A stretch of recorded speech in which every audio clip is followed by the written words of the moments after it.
नमस्कार, आप देख रहे हैं लोकतंत्र। मैं हूं आपके साथ अक्षय गौर। आज हम बात करेंगे उत्तर प्रदेश में अखिलेश सरकार की योजनाओं की। अखिलेश सरकार लगातार योजनाएं लागू कर रही है। ऐसी कई योजनाएं लागू की गई हैं जो प्रधानमंत्री नरेंद्र मोदी की योजनाओं से मेल खाती हैं, यानी कि मिलती जुलती हैं। अखिलेश सरकार अब जल्द ही मोदी के आदर्श ग्राम योजना की तर्ज पर आई स्पर्श योजना लाने की तैयारी में, जिससे गांव को हाईटेक बनाया जाएगा। अखिलेश स्मार्ट सिटी की तर्ज पर मॉडल सिटी बनाने की योजना पर भी काम कर रहे हैं। चुनाव से पहले अखिलेश सरकार एक्शन में है। मोदी विदेश में निवेश ढूंढते हैं तो अखिलेश विदेश से देश तक निवेशकों को बुलाकर प्रदेश में निवेश के लिए एमओयू साइन करते हैं। प्रधानमंत्री वाराणसी में गंगा की सफाई करना चाहते हैं तो अखिलेश गंगा के साथ साथ गोमती को भी गंदगी से मुक्त दिलाना चाहते हैं। मोदी भारत को स्वच्छ बनाना चाहते हैं तो अखिलेश उत्तर प्रदेश को क्लीन और ग्रीन करना चाहते हैं। यानी मोदी मॉडल पर भले ही अखिलेश सवाल उठाते हों, लेकिन उनकी योजनाओं की तरह प्रदेश में योजनाओं को लाना जरूर चाहते हैं। इसी पर आज लोकतंत्र में हम चर्चा करेंगे।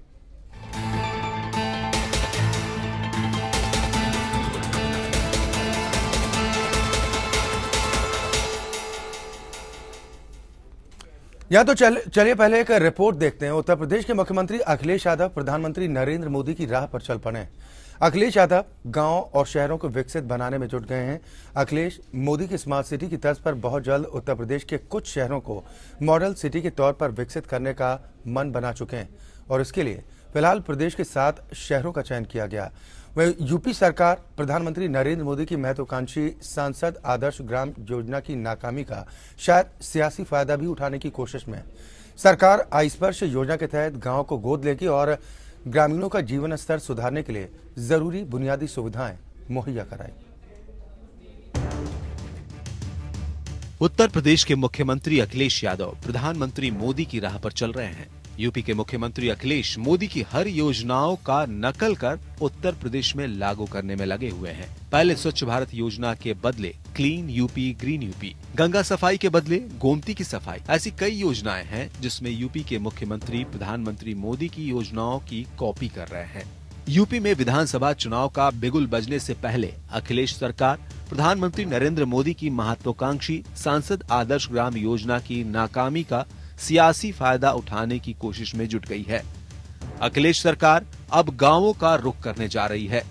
सरकार आई स्पर्श योजना के तहत गांवों को गोद लेगी। मुख्यमंत्री अखिलेश यादव बजट में इस योजना का ऐलान कर सकते हैं।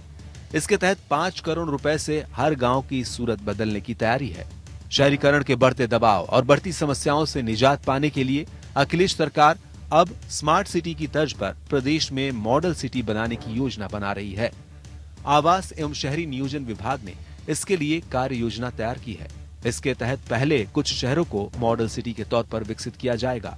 इसके लिए फिलहाल प्रदेश के 7 शहरों को चुना गया है। आवास विभाग ने मॉडल सिटीज योजना तैयार की है।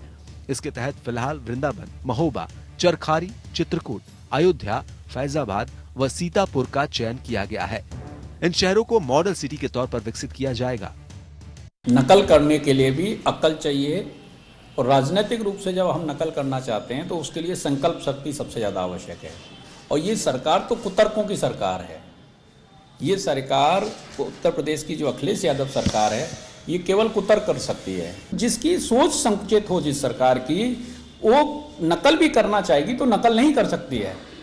हम कहेंगे प्रदेश सरकार से कि संघीय ढांचा है देश का, केंद्र सरकार से प्रेरणा ले और विकास कार्यों में बराबर की भागीदारी करे।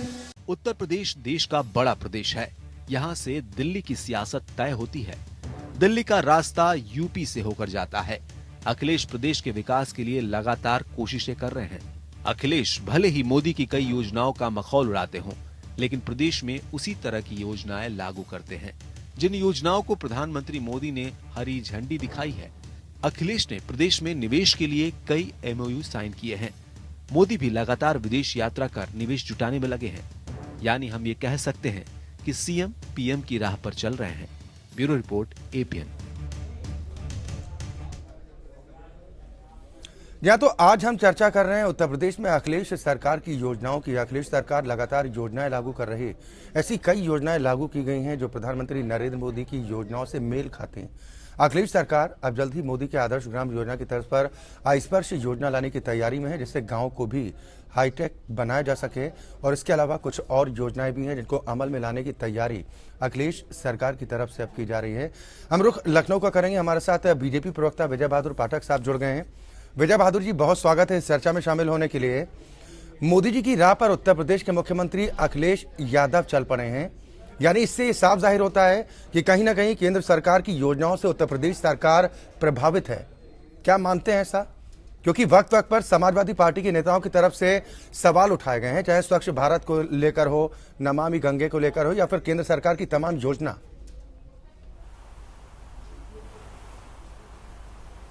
अक्षय जी, भारत के प्रधानमंत्री की योजना राज्य के मुख्यमंत्री अनुसरण करें, यह संघीय ढांचे में एक अच्छी शुरुआत है और इसको सराहनीय पहल कही जाएगी।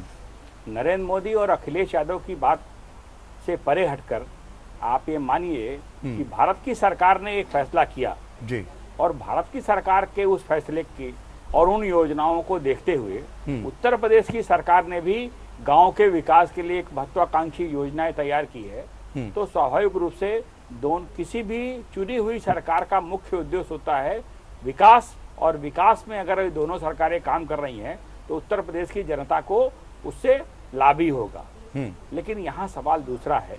सवाल यह है कि भारत के जब प्रधानमंत्री ने सांसद ग्राम योजना लागू की थी तो उन्होंने यह अपेक्षा की थी कि जो राज्य सरकारें इनको लागू करना चाहें वो अपने यहाँ भी इसको लागू कर सकती हैं। ठीक है।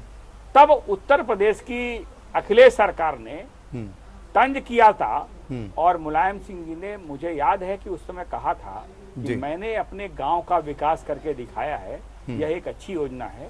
फिर भी अखिलेश सरकार को यह बात समझ में नहीं आई और उन्होंने कहीं लागू नहीं किया। क्योंकि यदि हम ये तय करते कि भारत के सभी 500 से ऊपर के सांसद, उत्तर प्रदेश के सभी 400 से ऊपर के विधायक, विधान परिषद सदस्य, सभी जिलों के जिला पंचायत सदस्य, ब्लॉक प्रमुख, अगर सारे जनप्रतिनिधि मिल करके एक एक गांव तय करते तो विकास की एक नई परिभाषा गढ़ते। और आपको स्मरण होगा और मुझे भी स्मरण है, चर्चाएं आप लगातार इस बात को कर चुके हैं जी, कि भारत के प्रधानमंत्री ने कहा कि हम तमाम योजनाएं चला रहे हैं जो ग्राम विकास से संबंधित हैं। ठीक है।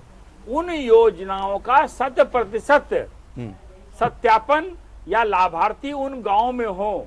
यदि हम केवल इसकी चिंता कर दें तो हमारी योजना भी फलीभूत हो जाएगी और कोई अतिरिक्त पैसा खर्च किए बगैर केवल जन जागरण से, जन जागृति से भी कुछ काम होंगे।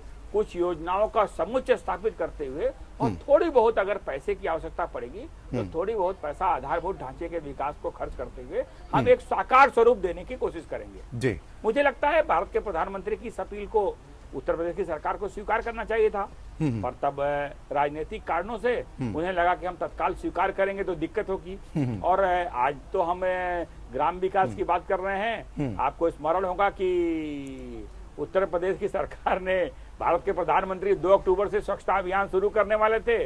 उसके एक सप्ताह पहले ही उत्तर प्रदेश सरकार में शुरू हुआ कि clean UP green UP, clean UP green UP के अभियान की शुरुआत हुई। और जब भारत के प्रधानमंत्री ने स्वच्छता अभियान की शुरू की तो चाहे राज्य के मुख्यमंत्री युवा अखिलेश यादव हो, चाहे आजम खां, सबने झाड़ू पर तंज कसा। साहब हमने उनको बहुमत दिया, उन्होंने लोगों को। विजय बहादुर जी, लेकिन जो जानकार मान रहे हैं कि क्या प्रधानमंत्री नरेंद्र मोदी की जो सांसद आदर्श ग्राम योजना थी उसका सियासी माइलेज लेने की खातिर अखिलेश सरकार इस तरह की योजना की बात कर रही है, क्या जवाब के तौर पर देखते हैं स्पर्श योजना को? अक्षय, ये देखिए डिस्कशन बड़ा हेल्दी कर रहे हैं आप। मैं इसको मानता हूं कि अखिलेश सरकार पूरी तौर पर योजनाओं के बारे में कंफ्यूज्ड है। वो एक वित्तीय वर्ष में किसी योजना को बेहतर मानती है, अगले वित्तीय वर्ष में उससे हाथ खींच लेती है। हो सकता है इस साल अभी उनको समझ में आ रहा हो कि साहब चुनाव का वर्ष है, अब लोगों को बांटना होगा, तो कभी रिक्शा बांटो, कभी योजना बांटो, कभी फिर से बात करो, लैपटॉप नहीं। पिछली बार आपने देखा कि 1 साल बांटा उन्होंने, आज तक वो गिनाते हैं कि साहब सर्वाधिक हमने लैपटॉप दिया। अरे लैपटॉप आपने अपनी चुनाव घोषणा पत्र में कहा था कि हम हर साल देंगे जी। आपने 1 साल दिया, उसके बाद संशोधन कर दिया। आपने बेरोजगारी भत्ता दिया, फिर संशोधन कर दिया। आपने कहा कि हमारी बेटी उसका कल योजना शुरू की, 1 साल आपने पैसा दिया, फिर उसमें संशोधन कर दिया, बंदी कर दिया। कन्या विद्या धन योजना मुलायम सिंह ने शुरू की थी, सरकार भी कहती अच्छी योजना है, पर आप ड्रॉप करते हैं। आप कहते हो कि साहब हम किसान कर्ज माफी योजना चलाएंगे, किसानों को कर्जा माफ करेंगे, लेकिन आप नहीं करते हैं।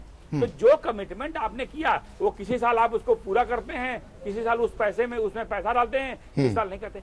योजनाएं जब कंटिन्यूएशन में चलती हैं, लगातार चलती हैं, तो उनका प्रचार प्रसार होता है, पक्ष विपक्ष दोनों मिलकर के आलोचना और प्रशंसा करता है। ऐसे में जनता तक जाती है तो लाभार्थी भी आता है। अभी यहाँ का है, जब तक लाभार्थी तैयार होता है, जानता है, तब तक पता लगा कि साहब वो अधिकारी कहता है कि साहब ये योजना बंद हो गई।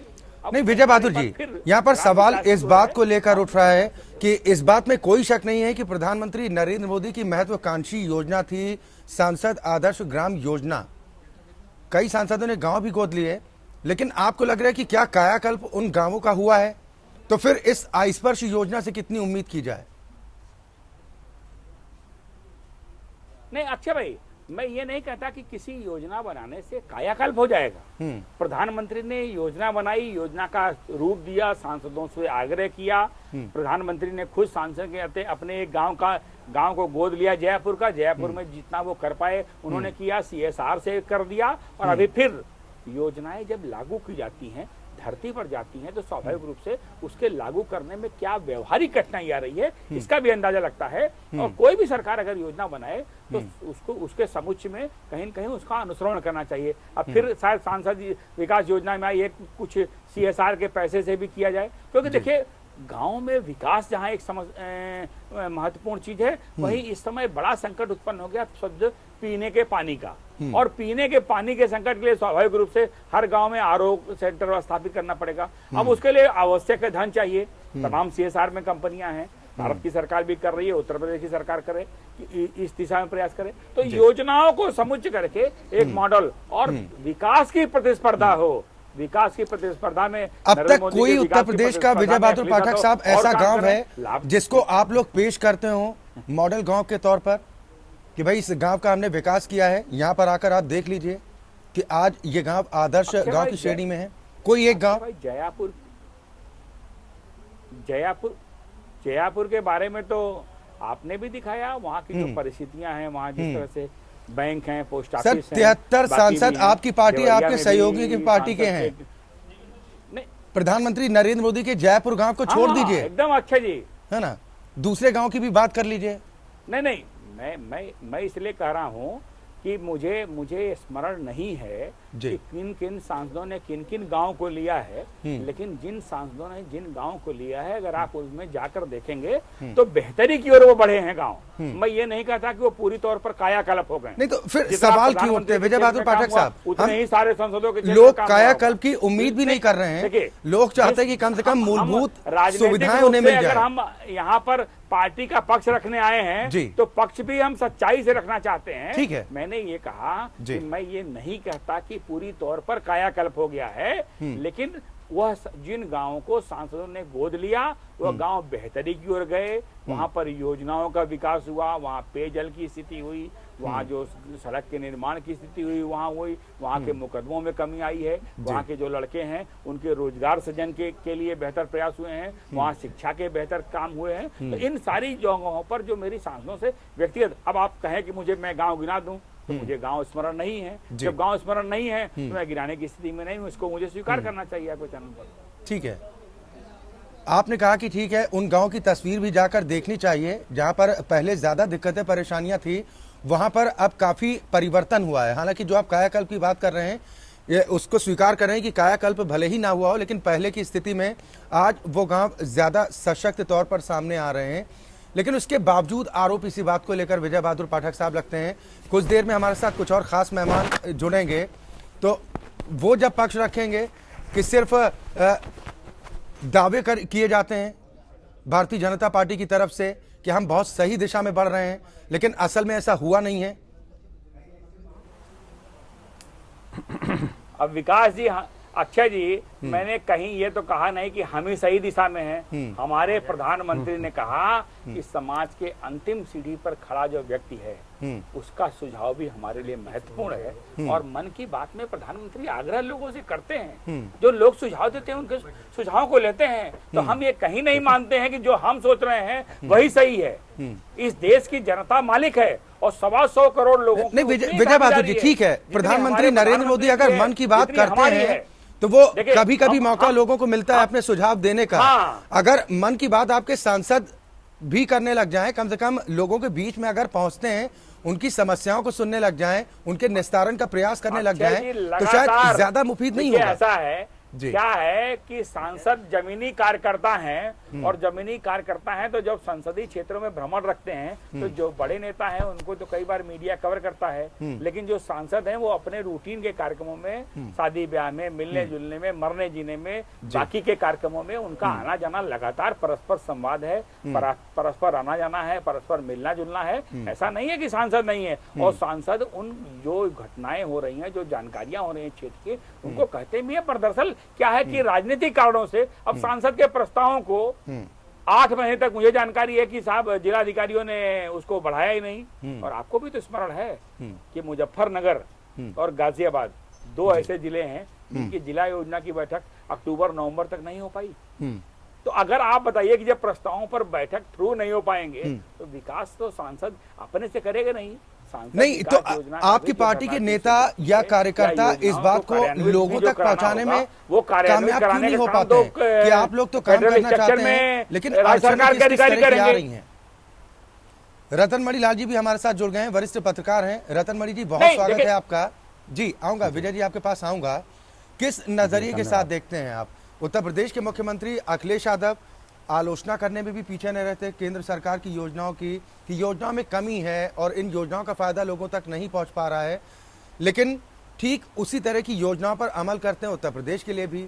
अब आइस्पर्श योजना के बारे में शायद आपने भी सुना होगा कि आइस्पर्श योजना की शुरुआत अब समाजवादी पार्टी सरकार करने जा रही है।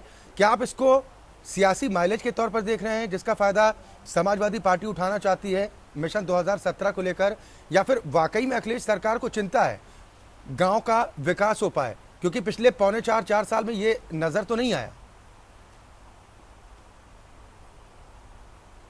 हाँ देखिए, करीब 1 साल पहले जब केंद्र सरकार की ओर से स्वच्छ भारत अभियान की शुरुआत की गई थी जी, और प्रधानमंत्री, मुझे ऐसा याद पता है कि बनारस गए थे, वहाँ पे उन्होंने घाट की सफाई में अपना काम किया था जी, और तमाम सारे लोगों को जब उन्होंने जोड़ा था कि भारत को साफ करने में हर फील्ड के लोग जुड़ें, तब भी मुझे ऐसा याद आता है कि यहाँ की सरकार ने, उत्तर प्रदेश की सरकार ने कहा था कि भाई भारत को स्वच्छ रखने में सबका योगदान होना चाहिए जी। मैं ये नहीं कह रहा हूँ कि उन्होंने उस कैंपेन को उसके नाम से समर्थन दिया, लेकिन तभी से ये स्पष्ट होने लगा था कि उत्तर प्रदेश की सरकार जितने इस तरह के विकास के काम हैं जो केंद्र सरकार द्वारा शुरू किए जा रहे हैं, उनका एडवांटेज तो जरूर उठाना चाहेगी, लेकिन उसका क्रेडिट वो केंद्र सरकार को नहीं देना चाहेगी, क्योंकि वहाँ पे सीधे सीधे राजनीति का सवाल है जी।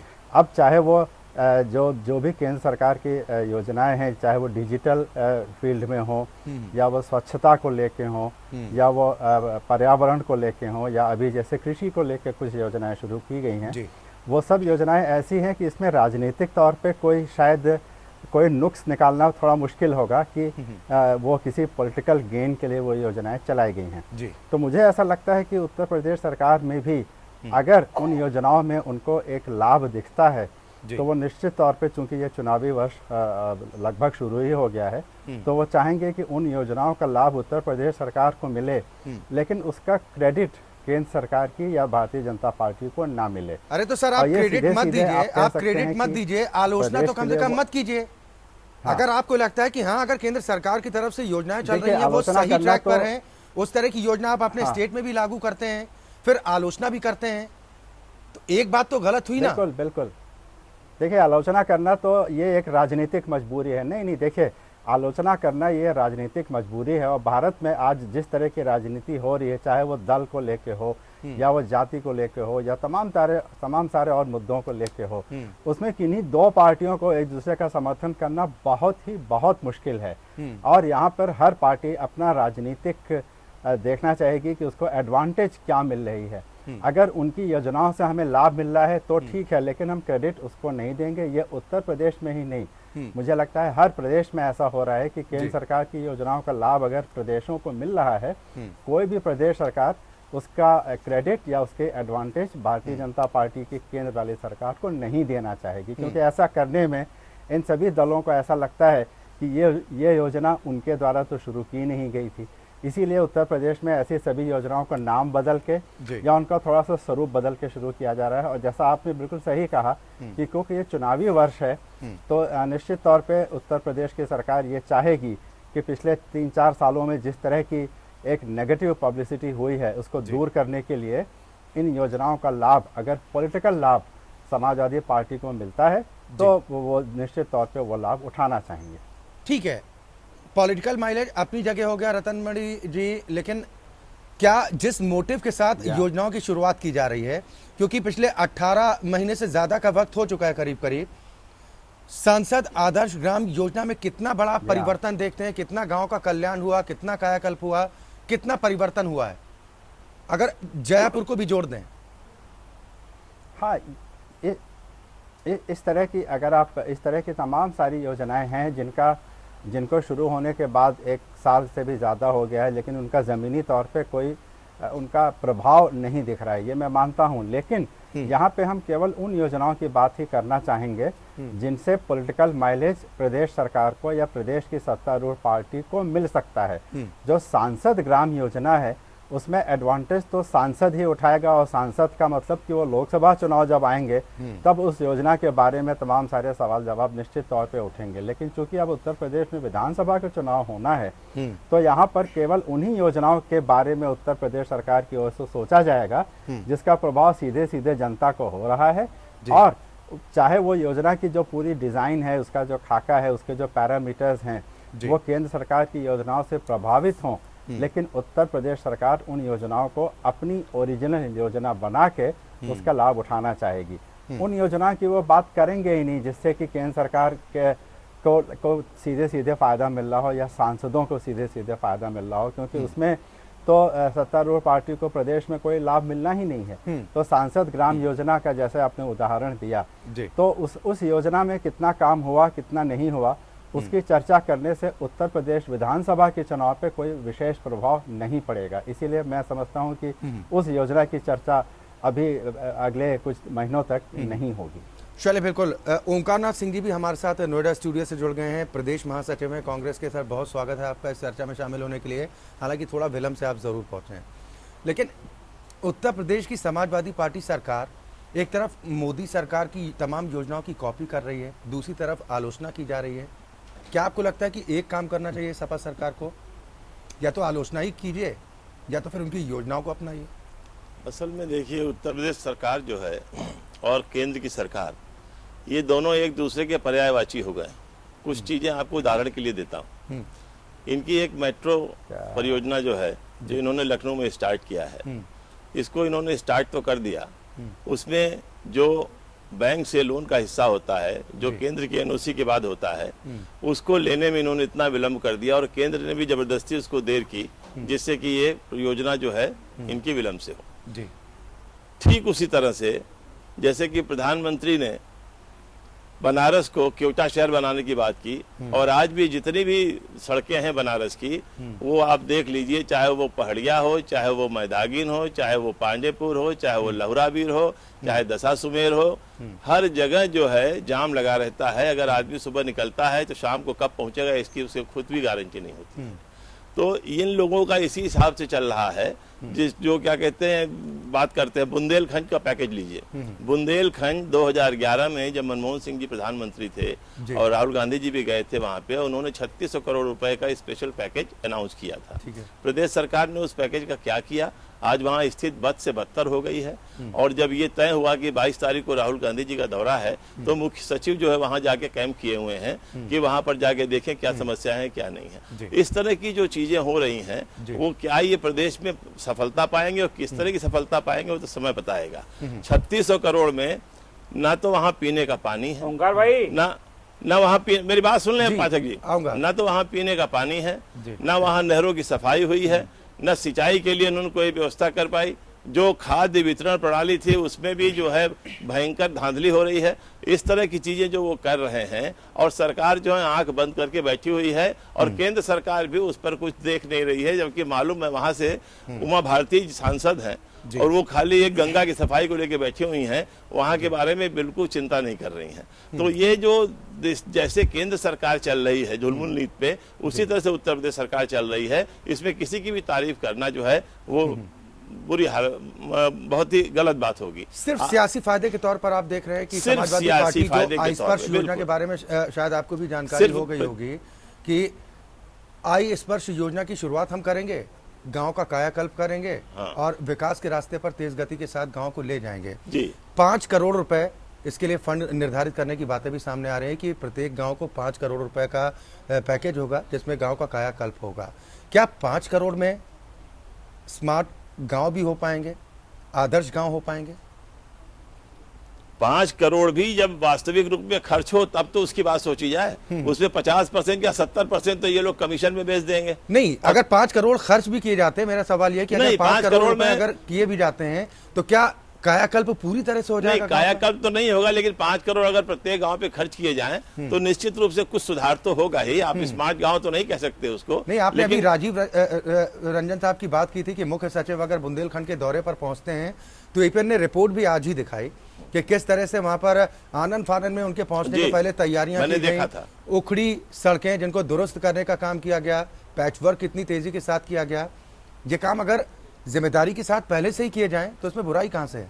वही वो तो मैंने आपके उसमें देखा था, बल्कि एक स्कूल में उनका टॉयलेट जो बनाया गया था वो भी मैंने देखा था। बच्चों की क्लास जो पढ़ाई की होती है, वो सारी चीजें अपनी जगह पर आप बिल्कुल सही कह रहे हैं। लेकिन जो प्रदेश सरकार काम करना चाह रही है वो प्रदेश सरकार सिर्फ 2-1 चीजों में करके समझ रही है कि हमने प्रचार प्रसार कर दिया। विज्ञापन खूब बड़े बड़े आप देखेंगे, इवेंट्स मैनेजमेंट के इवेंट्स खूब अच्छे अच्छे होंगे, लेकिन कोई चीज नहीं होगी। अब केंद्र सरकार के देखिए, फॉरेन रिजर्व डाउन हो गया, उत्पादन डाउन हो गया, एक्सपोर्ट डाउन हो गया, लेकिन फिर महंगाई चरम सीमा पे, फिर भी प्रधानमंत्री सबसे अच्छे।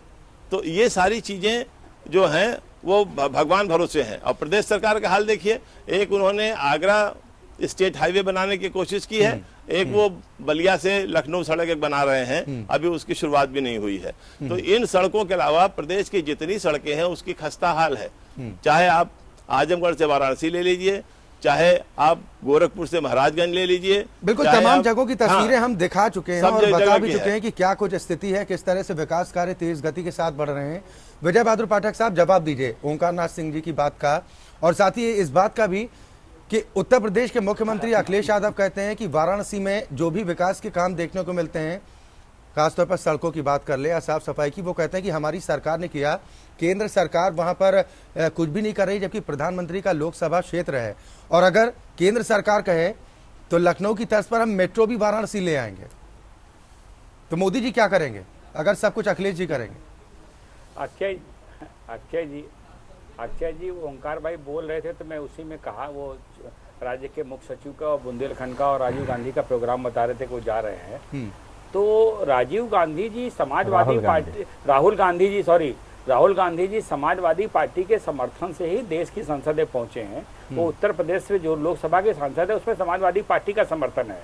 और राहुल जी अगर बुंदेलखंड जा रहे हैं तो उसके पहले सरकार कुछ तो काम करेगी, इसलिए पहले मुख्य सचिव गए, वातावरण बनाए, बुंदेलखंड को लेकर चर्चा हो गई। अब राहुल जी जाएंगे और राहुल जी उन चीजों को करेंगे। इन्होंने पैकेज की बात करी है तो स्वाभाविक रूप से जब केंद्र की सरकार को उत्तर प्रदेश के दोनों दल 10 वर्षों तक जो यूपीए की सरकार थी उसमें बहुजन समाजवादी पार्टी और समाजवादी पार्टी दोनों समर्थन दे रहे थे और सरकार बुंदेलखंड पैकेज दे रही थी। तो अगर बुंदेलखंड के पैकेज में बंदरबाट हुई, लूट हुई, जिसको ओंकार भाई भी स्वीकार कर रहे हैं, तो स्वाभाविक रूप से उस समय तत्परता से कार्रवाई की जानी चाहिए। और आपने एक बड़ी अच्छी बात कही, अभी ये आप कह रहे हैं कि समाजवादी पार्टी कह रही है कि जो कुछ काम बनारस में किया वो हमने किया, और आपके बगल में बैठ के ओंकार भाई कह रहे हैं कि वहाँ कोई सड़क बनी नहीं। तो अब समाजवादी पार्टी को तो का जवाब तो ओंकार भाई खुद ही दे रहे हैं जब वहाँ कोई काम ही नहीं हुआ, और अखिलेश जी कहते हैं कि जो सड़कें बनी शहर की सब हमने कराई। तो उन्होंने कहा कि वाराणसी में जो भी सड़कें हैं वो समाजवादी पार्टी सरकार ने बनाई है, जिस पर आज लोग आसानी के साथ चल पा रहे हैं। अरे भाई, तो ओंकार जी कह रहे हैं कि बनारस में कोई सड़क ही नहीं बनी है, और वो इन्हीं की पार्टी से, मतलब इनके जो सांसद हैं राहुल जी, वो समाजवादी पार्टी के समर्थन से, तब ओंकार जी की बात मानी जाए कि सरकार की बात मानी जाए? ये भी तो आप समझिए। अगर हम मान भी लें कि इन्हीं लोगों की बात मान लें कि साहब मोदी जी काम चले नहीं ठीक कर है, रहे हैं। ओंकार नाथ जी से इस बात का जवाब ले लेते हैं और उसके बाद एक विकास ब्रेक की के लिए जो हमें रुकना है। ब्रेक के बाद तमाम विकास मेहमानों से हम विकास की जो परियोजनाएं हैं, उन परियोजनाओं को सरकार मूर्त रूप देने का काम कर रही है। स्वाभाविक रूप से हमने एक डाटा बढ़ाया। 11 किलोमीटर पहले भारत की सरकार बनाती थी, अब हम 30 किलोमीटर प्रतिदिन नेशनल हाईवे पर काम कर रहे हैं। ये आंकड़े आपके पास भी है, ये आंकड़े मेरे पास भी है जी।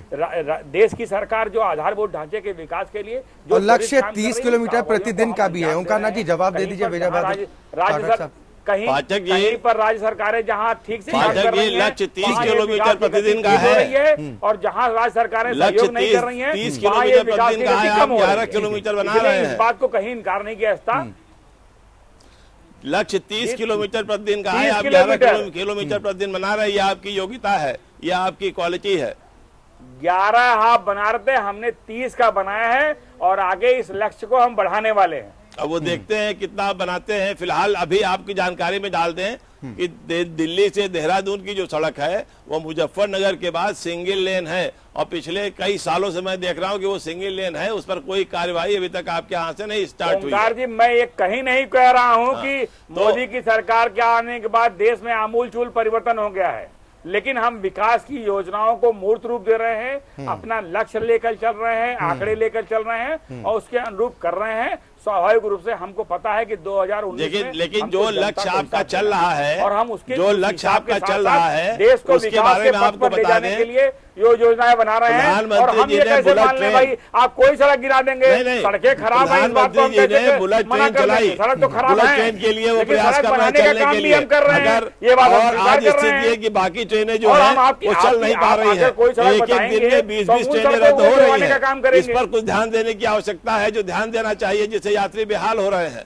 चले बिल्कुल, तमाम तरह की दिक्कतें हैं, तमाम तरह की परेशानियां हैं, ओंकार जी, आपने ठीक कहा। लेकिन ट्रेनों आज जो पर हम हमने बातचीत कर बेहतरी रहे का हैं, काम आज जो हम किया, चर्चा हमने कर सफाई रहे का हैं, काम किया, वो ट्रेनें समय से चले, वो इसको चर्चा भी है लेकर काम मोदी किया। सरकार की लेकिन जो योजनाओं की कठिनाई आ रही है, उन और उत्तर कठिनाइयों प्रदेश के की बीच में समाजवादी पार्टी व्यवस्थित सरकार करने की का भी काम योजनाओं हमने की किया है। क्या लेकिन जो अखिलेश कठिनाई है, उसको यादव हम नकल मना कर नहीं रहे करते हैं? आपकी तरह ना कि हम देखते उन नहीं, योजनाओं की हम गलतियों को देख भी रहे विजय हैं, बहादुर जी, कठिनाइयों को महसूस भी कर रहे जी। हैं, उसमें से कैसे बेहतर रास्ता निकले ये कोशिश कर रहे हैं। ठीक है, आप सभी मेहमान हमारे साथ लगातार बने रहिए। एक ब्रेक के लिए हमें रुकना है। दरअसल अखिलेश सरकार अब जल्द ही मोदी के आदर्श ग्राम योजना की तर्ज पर आई स्पर्श योजना लाने की तैयारी में है, जिससे गांव को हाईटेक बनाया जाएगा। अखिलेश स्मार्ट सिटी की तर्ज पर मॉडल सिटी बनाने की योजना पर भी काम कर रहे हैं, लेकिन ये योजनाएं मूर्त रूप क्या वाकई में ले पाएंगी, इस पर हम चर्चा लगातार कर रहे हैं। एक ब्रेक के लिए रुक रहे हैं, फौरन हाजिर होते हैं।